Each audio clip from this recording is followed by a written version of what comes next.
Last time on Shadow Piece, Moria and Kaido start their final battle. This one will decide the real winner and the situation Wano will find itself in for the next years. Having met with gods and awakening his death god powers, Moria got cocky and played around with Kaido, only to get hit by the most powerful attack of the strongest creature in the entire world. Arrogance is the downfall of many people. Someone like Moria should have known this, but showing his superiority over Kaido was just that important to him. The Azure Dragon is standing on the rooftop. His palms are sweaty, knees weak, arms are heavy. There is blood on his scales already. Big Mom spaghetti. He's nervous, but on the surface he looks calm and ready. Kaido is having fun. In the background there's the rising sun. The raid lasted all night and now it's about to end their fight. Jet black wings in the sky. Moria is so high. Nobody can stop him now and he will make Kaido bow. Moria is damaged, but he remains flying. Much to Kaido's surprise, the battle still continues. The Beast Emperor versus the Shadow Emperor. Let's go. Maybe that was a bit too much, Kaido. You showed me your everything. Now it is my turn to return the favor. After being on the receiving end of all of Kaido's most powerful techniques, Moria promised to finish everything in only 3 attacks. Just like the last time Moria went on the offensive, Kaido veils himself in his Flame Dragon torch. It is quite shameless to rely on a technique that hurts the enemy even if you don't do anything. But Kaido learned that he has to be cautious with this enemy. If Moria reaches the same level as before his death, then Captain of the Beast Pirates won't be able to counterattack. The only thing giving him hope is that Moria has yet to use his limiter removal technique. He chuckles to himself. To think the time would come where the great Kaido is not only feeling respect for someone new, but even going as far as experiencing fear? As the user of the Hito Hito no Mi model Hisanashi, Moria is now the incarnation of the Death Goddess. Similar to how Conqueror's Haki knocks out weak-willed people, Moria can now unleash an aura of fear that can affect anybody in the range of his ability. In the blink of an eye, Moria closes the distance between him and Kaido. The leader of the Alliance of Death is about to strike. I hope you didn't plan to continue using this island as your hideout after this raid. After all, there won't be much remaining of it. Moria starts stomping on the ground with his feet and clapping his hands together. At first only a dreadful rhythm can be heard, but as he continues, the entire island of Onigashima starts to shake. A flying island suffering from an earthquake? Now I have truly seen everything. Kaido exclaims, but just generating this natural disaster is not enough to defeat the Azure Dragon. His flying form counters such an attack completely. The people inside of Onigashima suffer the most from this attack, but Ryuma is enough to keep everyone safe from falling rocks and the rubble. With his high IQ, it didn't dodge Moria's attention that this alone would hurt his allies more than Kaido, but it is the first part of his new technique.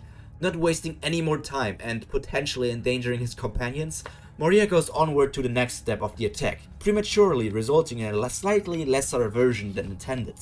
One last stomp with his feet and the final clap with his hands, before announcing the name of his attack. 72 demons! Second demon! Agara's new gates to hell! The earthquake stops instantly. The missing shaking results in many people falling off their feet, and Kaido, even though he's in the air, he still somehow gets knocked onto the ground as well. He was careful, but this isn't something he could predict. This single second of shakiness ends in him getting hit by Moria's attack. 2 structures shoot out of the ground at an incredible speed. They carry all of the power that was in the earthquake only a moment prior, going from a wide-range attack like an earthquake that covered all of Onigashima to 2 objects. The force of the attack is unimaginable.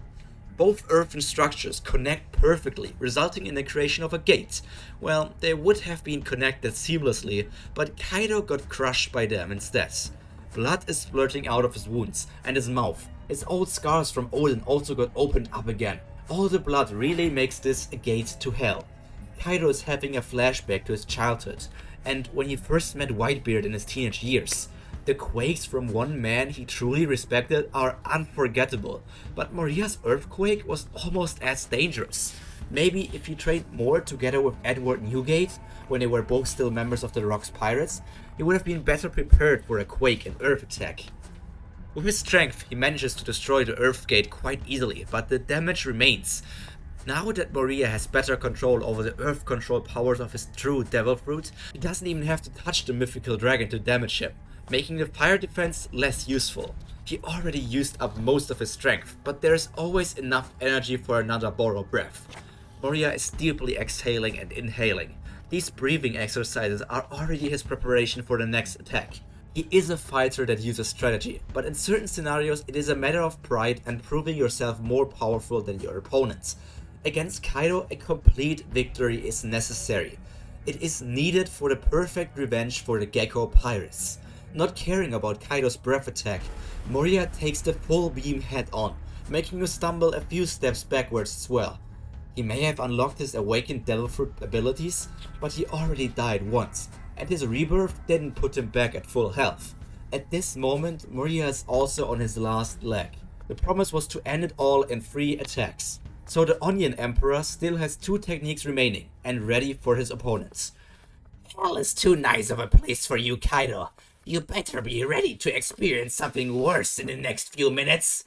Using his remaining power, Kaido fires off more Borrow Breaths and Demolition Gusts. The situation is a bit different compared to Moria's completely overwhelming limiter removal form. Kaido can at least fight back, even though at this point he can just hope that Moria collapses before himself. A king has to never retreat and is never allowed to show fear to their followers. A king is a symbol of respect and power for everyone. A king is what I am, and I am ruling over death itself. Pirate King? Ha! Who needs the title? The shadows are my domain, and every single creature in this world falls under it. My name is Gecko Moria. I am the truly strongest creature in the world. 72 demons. First demon. Piles shadows of obliteration. In a mere moment, 72 spheres made out of shadow appear around Moria. They look like simple black balls, but don't get fooled. They wouldn't be at the top of Moria's 72 demons if they were simple balls. Moria's balls are dangerous. Yes. One after the other, Moria starts throwing the round shadows at Kaido. Just to remain cautious, the Yonko dodges their attacks and is instantly proven right with his decision. The space in which the spheres drop gets immediately obliterated. On impact, the size of the shadows increases and leaves a hole of destruction behind, just like a black hole. 71 remaining spheres of destruction are more than enough, Moria thinks to himself. He continues throwing them at Kaido. This is the most dangerous snowball fight in the history of the world. Some of them scrape Kaido, leaving parts of his arms and legs missing. When he tries to slam them away with his club, the weapon just vanishes from existence. There goes Hasaikai. But this gave the veteran an idea. As soon as the orbs get in contact with something physical, they expand and destroy the area surrounding them.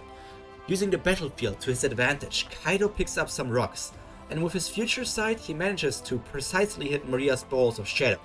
The attack is over. All of the shadows of obliteration have been thrown. Kaido is exhausted, and Moria only has 1 attack left from his declaration. This is fun, Moria. We should have done this ages ago, but this can't end in such an empty location.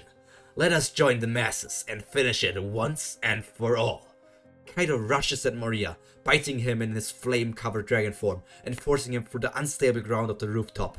One level after the other, the 2 captains crash downwards until they reach the performance floor. All of the samurai and the members of the Heart Pirates, the Kid Pirates, the remnants of the Whitebeard Pirates, and the Thrillerbug Pirates are present for the finale. A glorious death is what you want, and so you brought us to an audience.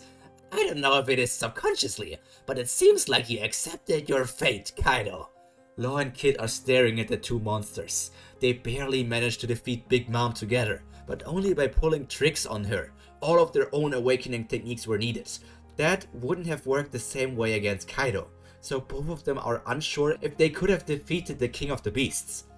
Rook, give me my swords! Moria shouts to his crew member. In all the chaos of the raid, Moria's 2 trusty blades fell into the performance floor. In the time where they could do nothing but wait, Brook collected the weapons of his captain, and now it works out for him to return them to their owner. Back in the hands of Moria, his swords, Markaze and Kusanagi no Tsurugi, combine into his signature weapon, the scissor. He started with them and now everything is going to end with them. Change of plans, Kaido. I will use a completely new technique to kill you. You should feel honored about it. Moria points at Kaido with his scissors, and the last exchange is about to start. This is the end of today's episode. I hope you enjoyed it. The battle between Kaido and Moria has been going on for quite some time now. It has taken a lot of turns, making it seem like Kaido won at one time, making it seem like Moria won at the other time, and now we are really closing in to the final exchange. I hope you look forward to that just as much as I do, because next week we will probably end this battle, but I will not promise anything. Until then, all that's left to be said is stay happy, stay healthy, and most importantly, stay cultured.